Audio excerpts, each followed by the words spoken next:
Hello and welcome to episode 24 of Designer Speak. I'm your host Christopher Scott, and today I'm joined by Nicolas Camacho and a special guest from Mexico, Natalia Delgado. We're so happy to have you, Natalia, with us. Thank you for inviting me, Chris. So today we're going to talk about design and education. So Natalia, what is your thoughts on the connection or the words between design and education for you? Hi, Chris. I wasn't expecting to speak first. Well, as you know, I have an extensive education. When I first studied graphic design, I never thought that I would end up teaching graphic design. Really? But it was totally out of the blue that I got the opportunity to teach, and from the first class, I fell in love with it, and I knew that no matter what I was doing, I always wanted to teach. So once I made a decision, I continued to keep studying so that I could become a better teacher. So I went on to do my master's, and then I just finished my PhD last year, which was on art education. Not specifically design education, but art education. And so I've had the opportunity to experience design both from being a student, being a designer, and then being a teacher teaching design. And it's very different worlds. Definitely difficult sometimes to harmonize, but delightful for myself.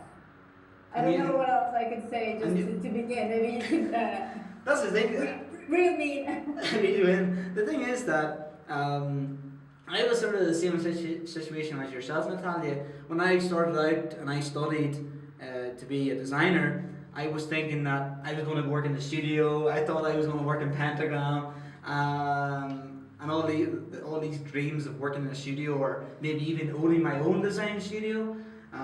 But I never thought that I was going to be a teacher as well. I never thought that was even possible for me. But then I did my master's, and something very interesting happened during my master's, where I was invited at the university where I was studying, was the University of Ulster. I was invited to a conference for the third semester students. The third year students. And I did the conference, and I walked out of the conference, and I was like, I want to be a teacher. It was like, it gave me such a thrill that I didn't expect it though. I didn't expect to have that connection or wanting to be a teacher. And then I did some other conferences in some institutes in Ireland and stuff like that. And then I came to Ecuador and I did some conferences and workshops. And then I was invited to do a workshop in the UMET in Ecuador. And at that point I was invited to be to sign a contract to be a teacher. And I was like amazing this change, and like literally during the 1.5 year of my masters, of I wanted to be a designer in a studio wanted to be a teacher. And now I don't want to be a designer in a studio at all. I want to be a teacher. I want to help the young designers to be better. And the students I have now, I don't want in 2 or 3 years time I walk to the mall and they're serving me KFC or McDonald's or something like that. I want them to be in design studios or doing what they want in their career and want their life. But what's your feelings and thoughts of the design and education, Nicolas? What's your story, and how did you become a teacher? No, I don't want to talk about my background or something. I want to think about more like something I heard about Malthus in one of his books, the first essay about the population. In this, he said that what if we get to the perfect educational system where people can memorize everything created or ever thought, the perfect computer in the mind of the people. He said That's scary. society will be stagnant. Nothing will ever evolve. No, that's true. He said the main task for education is create new combinations and associations to actually create greater work, like whatever they're studying, like Isaac Newton did, like Einstein did, like different designers have done through their lives. And I think that is designing. Designing means being capable of have a vision and making it possible. Of course, everything that happens into humanity, that happens into our minds, is kind of visual. I don't care which kind of field you are living or making a profit of, but everything you can make it up, make it to be something visually combinable, and to create a higher step toward something better that fits society. For example, I think that design allows us to have higher abstract thoughts. So I think it's important that every student takes the time to create their own maps, mental idioms, mental language, to be able to compose a higher, something different. Not just students come out and learn whatever the teacher says. That's true. Something that they create something else beyond the whatever they are they have getting out of the school systems.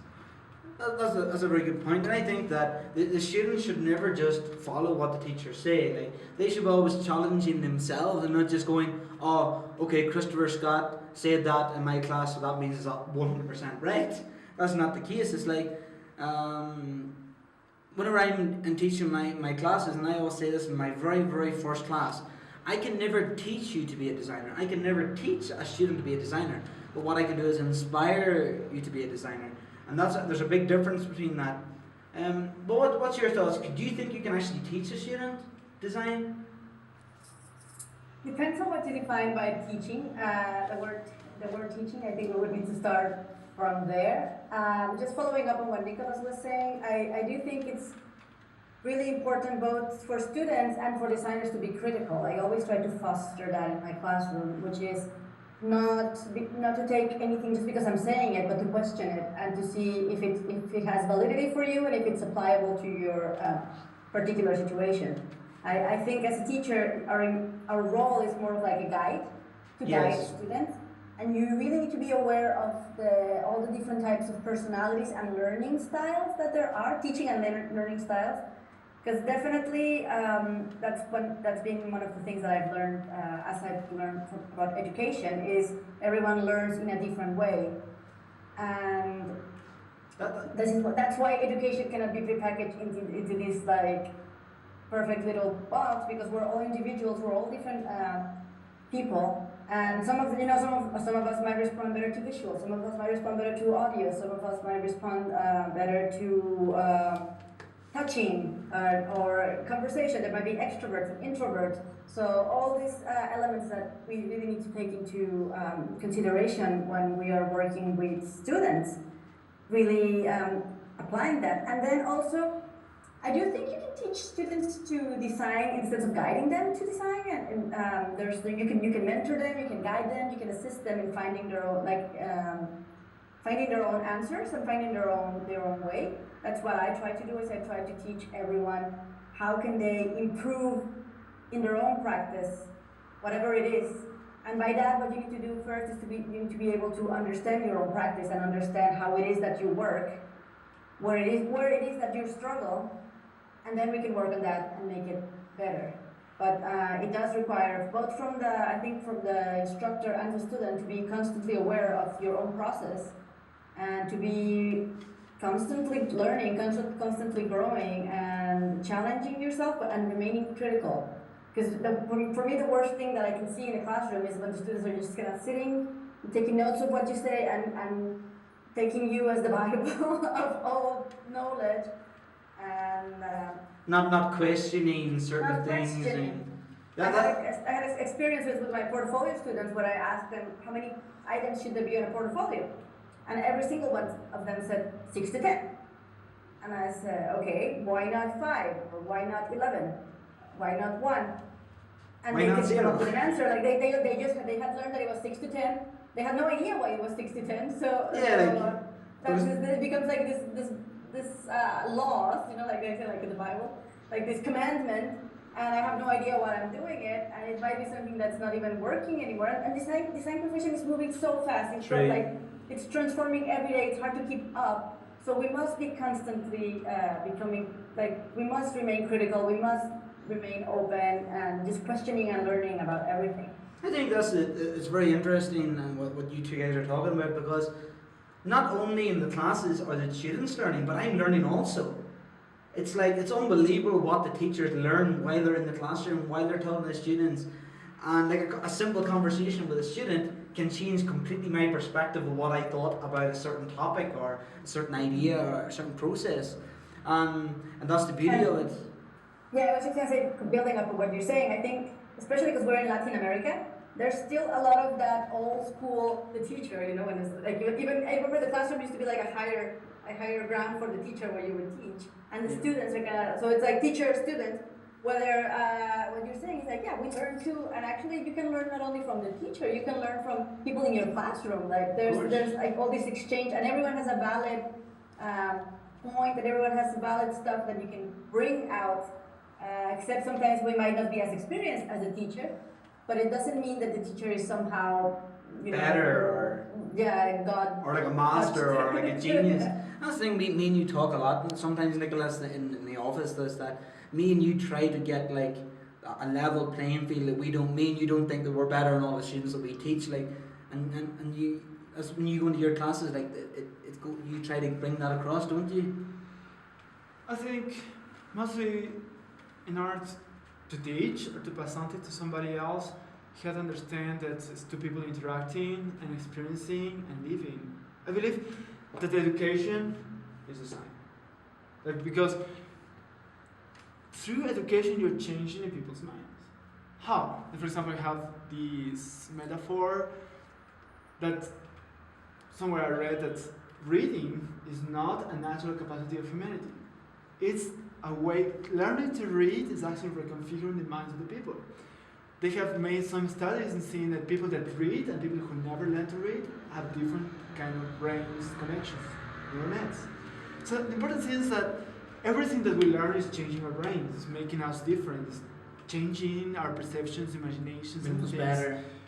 I don't know it better, but make us But different. evolving. Allow us to have different tools towards surviving in the society, of being able to make some forms of communications that would outlast ourselves.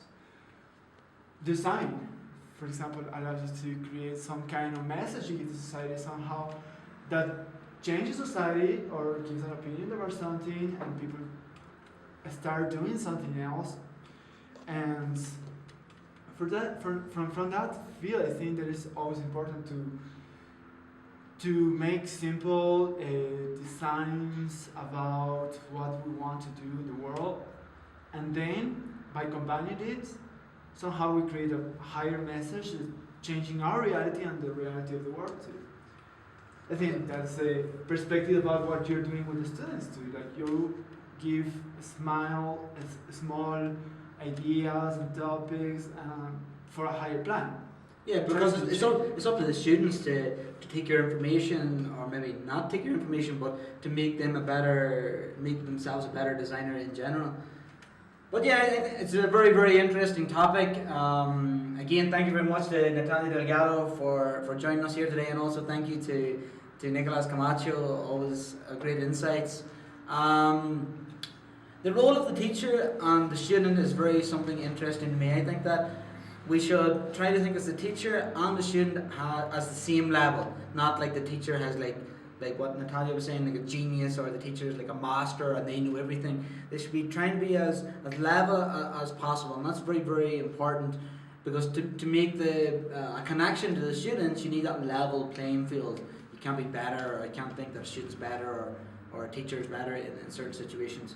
But teachers have a very important role in society, and we need to value them more, because they're the people who are helping the students and the youth of this generation to be better.